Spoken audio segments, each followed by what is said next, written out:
Alright guys, welcome back to another Patreon request, and this one comes from Christopher Rosa. As always, I'd like to remind everyone that if you would like to have a Patreon request done, just hit the link below, head on over to my Patreon, and where you hit the 4th tier, you can not only send me requests for videos to do here on YouTube, but you can also check out all the exclusive content and videos over on Patreon as well. Now, let's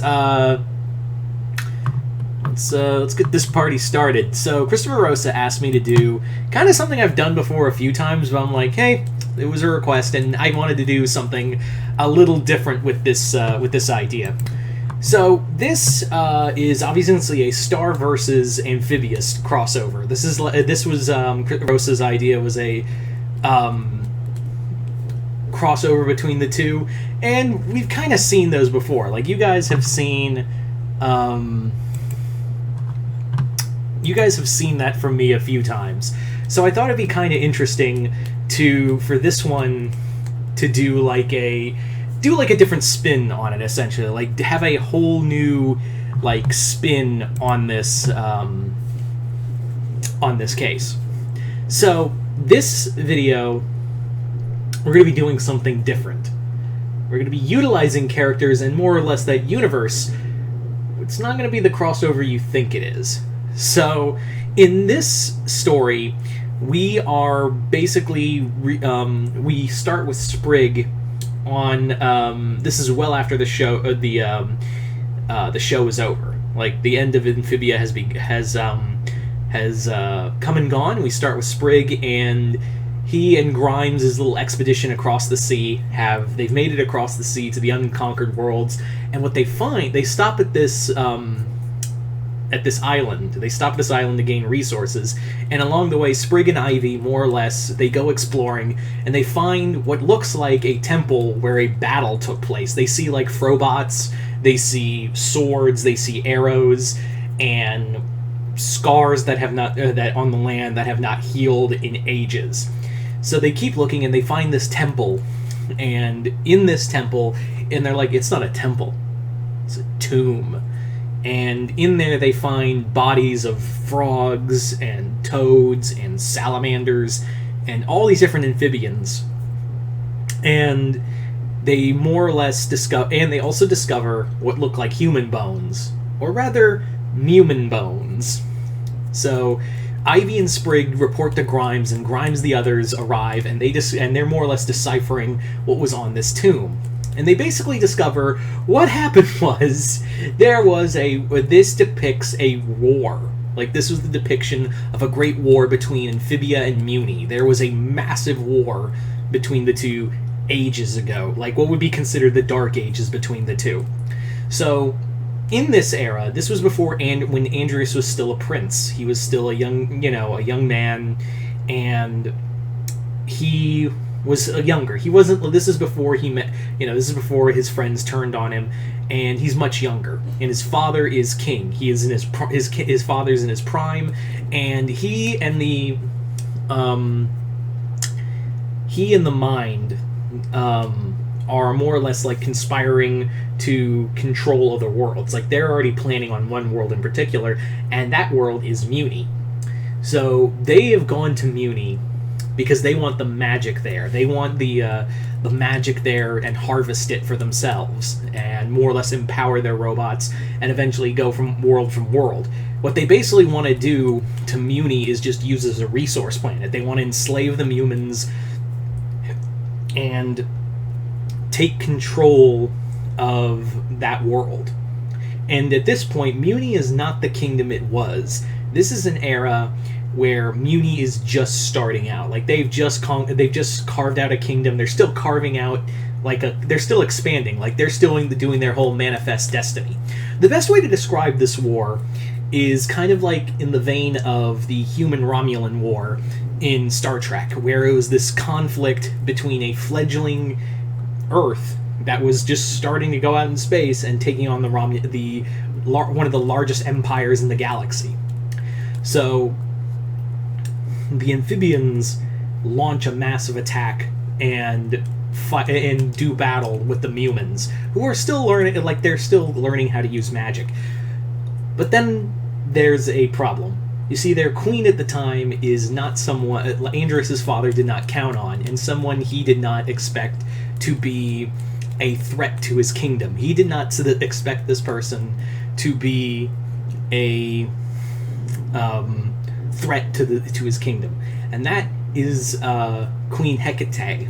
So Queen Hecate is known as the in most texts she's known as the blood-soaked queen of Muni, and and she earned that title splendidly. She earned that title. Hecate earned that title as the blood-soaked queen, the Red Queen, as because she was a brutal warrior towards monsters. She also was brutal towards the amphibians who showed up.